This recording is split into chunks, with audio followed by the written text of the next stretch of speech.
peut penser que raconter ces histoires, ça a joué un rôle essentiel dans la régulation de ces sociétés humaines devenues de plus en plus complexes. Vous en établir des règles et raconter des histoires, c'est une bonne façon. Zinduka angemwomba Maulana amrudishe katika kaburi. Serge, bonjour. Bonjour. Vous êtes ethnobiologiste au Musée de l'Homme, Oui. au nouveau Musée de l'Homme. Oui, Rappelons que ce musée a subi 5 années de travaux, 5 à 6 années de travaux, c'est ça? c'est ça, oui. Et nous découvrons donc les galeries de l'Homme. Alors quels sont les objectifs des différentes salles du nouveau Musée de l'Homme? Alors le nouveau Musée de l'Homme, on aime bien dire que c'est notre musée, c'est le musée de nous. Et ce qu'on cherche à montrer ici, c'est les aspects universels de notre espèce, en le prenant sous différents angles. D'une part que l'homme est une espèce animale qui s'inscrit dans le vivant, mais c'est un animal qui a des particularités. Il est à la fois social et il est culturel, ce qui le distingue des autres espèces vivantes. Donc notre propos, c'est de montrer cette complexité de l'espèce humaine dans laquelle tous les paramètres interagissent entre eux. La biologie qui nous relie à l'ensemble du vivant va avoir des incidences sur notre comportement, mais notre comportement va aussi avoir des incidences sur notre biologie. Donc c'est ça qu'on veut montrer. De ce point de vue-là, c'est un musée qui est interdisciplinaire, c'est-à-dire que vous ne trouvez pas ici un musée d'ethnographie qui va voir les différentes régions du monde, la diversité culturelle, etc. Et vous ne trouverez pas non plus une partie d'anthropologie biologique, une partie de préhistoire, une partie d'ethnologie, une partie de primatologie, mais on mélange tout. C'est-à-dire que dès l'instant où vous rentrez, on mélange des aspects biologiques, génétiques, culturels, ethnologiques, préhistoriques, pour montrer comment notre espèce s'est constituée. Donc on a organisé le parcours en 3 parties, qui sont les 3 questions universelles. On n'a pas voulu être original de ce point de vue-là. Donc, qui sommes-nous? D'où venons-nous? Où allons-nous? C'est ça les 3 parties du musée. Donc, qui sommes-nous? C'est qu'est-ce qui fait qu'on est un être humain? Qu'est-ce qui nous distingue des animaux? Qu'est-ce qui est notre spécificité? Est-ce que c'est parce qu'on est bipède? Est-ce que c'est parce qu'on parle? Est-ce que c'est parce qu'on vit en société? Est-ce que c'est parce qu'on a un cerveau? Donc ça, c'est la première partie. La deuxième partie, d'où venons-nous? C'est notre histoire. Nous sortons des primates, donc on montre les origines, les ancêtres primates de notre espèce. On montre toutes les espèces qui nous ont précédés, le fil du temps, en montrant qu'il y en a eu de très nombreuses et qui ont coexisté. Et aujourd'hui, nous sommes la dernière espèce humaine à vivre toute seule, mais jusqu'à il y a 20 000 ans, il y en avait plusieurs qui coexistaient. Donc on est sur un buisson. Et cette espèce, elle a transformé le monde en domestiquant les plantes, les animaux et en changeant les paysages et jusqu'à façonner le monde actuel. Et ça, c'est la 3e partie, c'est où allons-nous, donc du monde actuel, qu'est-ce qu'on est en train d'en faire avec le mélange des sociétés, la mondialisation, les rencontres de peuples, la surexploitation du milieu naturel et puis l'intervention sur notre propre corps qui pose la question de est-ce qu'on a encore une évolution biologique ou est-ce que c'est seulement culturel? On va vous suivre dans la galerie. Où allons-nous? Bien sûr, avec plaisir. Alors dites-nous quel est cet objet insolite en plein musée? Alors cet objet, c'est un autocar urbain du Sénégal. Donc quand vous voulez vous déplacer dans les villes du Sénégal ou d'une ville à l'autre, vous utilisez ces transports, c'est les autobus, donc tout le monde utilise ça, tout le monde monte dedans. Alors il nous a attirés parce que au départ c'est un autocar Renault qui en France est désaffecté et qui, lui et tous ses confrères sont exportés au Sénégal où ils sont remis en état, moteur refait, remis à neuf et tout ça, et ils sont décorés avec tous ces symboles qui représentent la religion, les traditions locales, l'histoire du Sénégal, etc. Donc tous les bus à Dakar ou à Saint-Louis du Sénégal sont recouverts de ces peintures qui sont tout à fait emblématiques. Donc pourquoi cet objet est ici?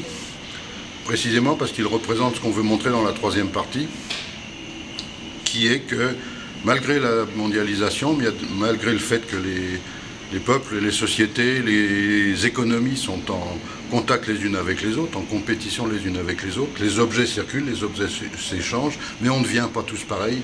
À chaque fois, on recrée des éléments à notre image, on recrée de l'identité. Donc ce bus, qui est un autocar français au départ, est maintenant un objet proprement sénégalais. Il représente l'identité que les Sénégalais de Dakar ou de Saint-Louis du Sénégal veulent se donner. C'est ça le propos de cette partie. Malgré la mondialisation, on ne va pas tous devenir identiques, parce qu'on veut toujours être différenciable de nos voisins ou des populations qui nous entourent, des peuples qui nous entourent. Alors dites-nous, on a une vitrine avec des objets plus familiers, plus contemporains, avec des prothèses. Pourquoi ces prothèses ? Là, la question qu'on aborde, c'est est-ce que notre évolution biologique est terminée, puisqu'on intervient de plus en plus sur notre environnement, sur notre corps. Donc la culture semble prédominer sur le biologique. Donc on a voulu ici évoquer comment comment on intervient sur le corps humain, d'abord en essayant de réparer ses malheurs. Donc on a un certain nombre de prothèses qui sont pour remplacer des manques. Donc un membre coupé, on essaye de lui mettre un élément pour le remplacer. Les yeux, on a des yeux en verre ici. Les lunettes qui permettent de voir mieux quand on est myope, etc. Donc on évoque ça à travers l'histoire de la médecine avec quelques éléments très anciens et puis des éléments plus récents. Donc sur l'ouïe, la vue, les membres. On a ici deux têtes de fémur. Le fait de se casser le col du fémur est un élément qui était mortifère pour les gens âgés jusqu'à il y a peu de temps et qui maintenant devient une opération beaucoup plus simple et plus supportable et qui permet de survivre. On a des bras très émouvants qui sont des prothèses pour enfants.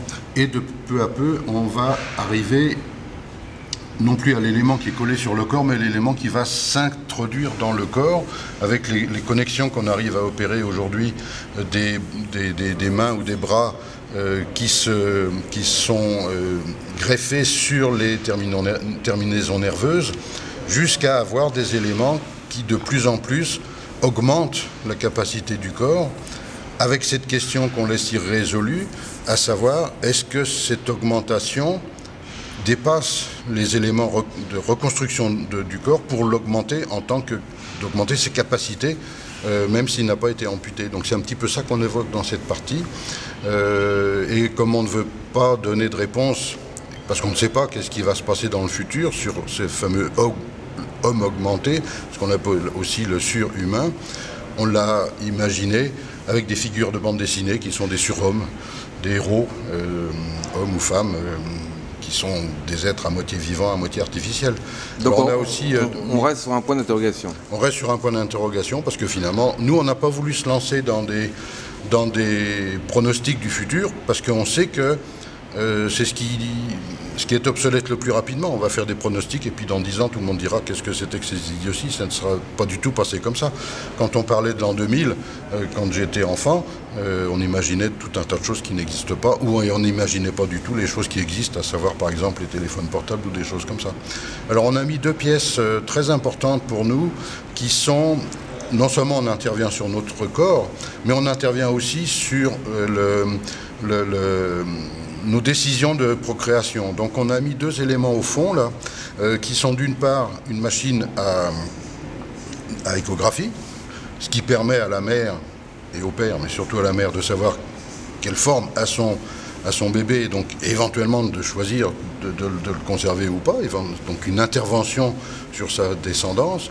Et un autre appareil qui est pour nous très émouvant, c'est une couveuse qui ne sert pas à protéger un enfant, un bébé quand il est prématuré, mais qui a été le premier appareil dans lequel a été opérée en France la première fécondation in vitro, celle de la personne qu'on appelle Amandine.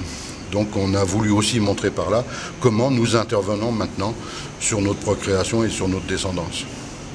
Alors rappelons que nous avons aussi des originaux, on a des crânes assez rares ici. Oui, donc là, ça c'est dans la partie sur nos origines. Donc oui. Nous avons montré l'évolution de l'homme et des espèces humaines par des moulages évidemment qui proviennent des différents musées où les originaux sont conservés. Mais comme le musée de l'homme conserve les fossiles originaux qui ont été trouvés sur le sol de France à la fin du 19e siècle et au début du 20e siècle. Donc on a voulu montrer aux visiteurs, à nos concitoyens, ce patrimoine national qui sont les crânes originaux de nos ancêtres, donc en particulier l'homme de Cro-Magnon, celui dont on a fait des chansons. Donc il est exposé ici. Deux crânes d'hommes de Néandertal qui ont été trouvés, l'un en Corrèze et l'autre en Dordogne, la chapelle aux Saints et le crâne de la Ferrassie. Et deux éléments qui sont aussi pour nous très émouvants. L'un c'est un crâne, donc un fossile, mais un crâne d'un bébé de Néandertal, un enfant de quelques années, qui a été trouvé aussi en Dordogne, et puis un pied d'homme de Néandertal qui est intact, c'est l'os évidemment, qui est encore dans sa gangue, comme on dit, c'est-à-dire qu'on le voit tous ces os en place, et c'est très émouvant, et c'est un très beau fossile par ailleurs. Donc les visiteurs peuvent admirer les collections?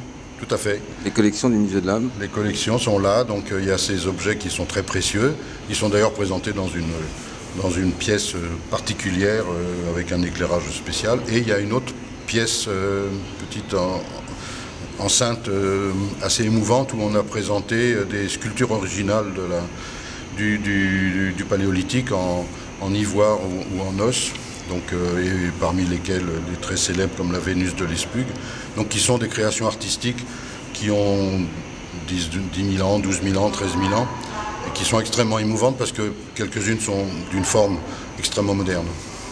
Merci pour toutes ces explications, merci. Merci beaucoup.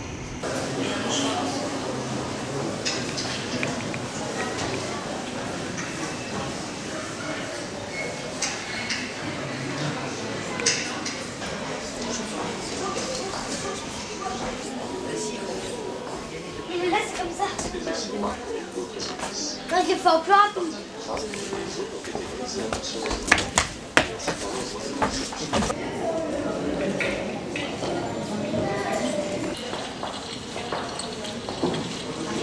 Cherchez bien. L'aiguille. Arrêtez l'aiguille. C'est le visage. Mais l'objet face à vous. Il fait partie d'un ensemble particulier, typiquement pyrénéen. C'est les os du crâne. Je vais te porter pour que tu voyes.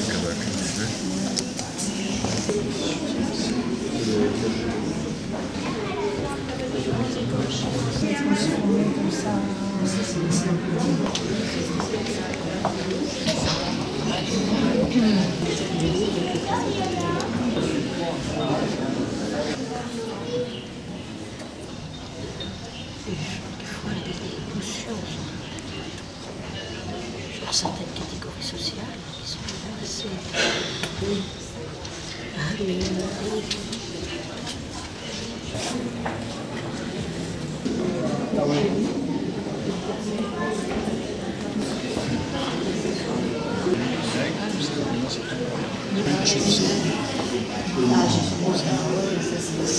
Mais arrête,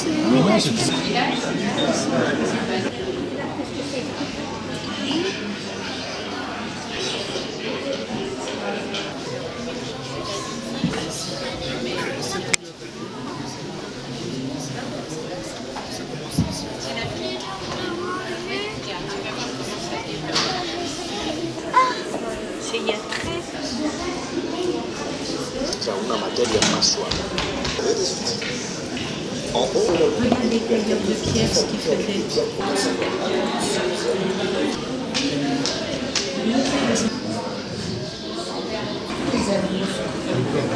Bien à ma place, mets-toi là.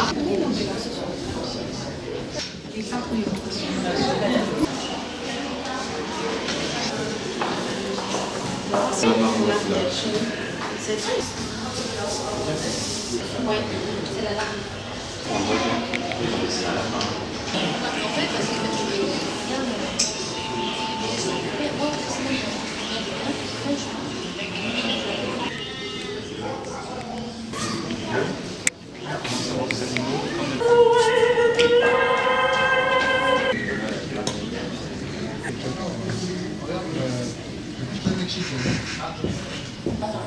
c'est ceux qui sont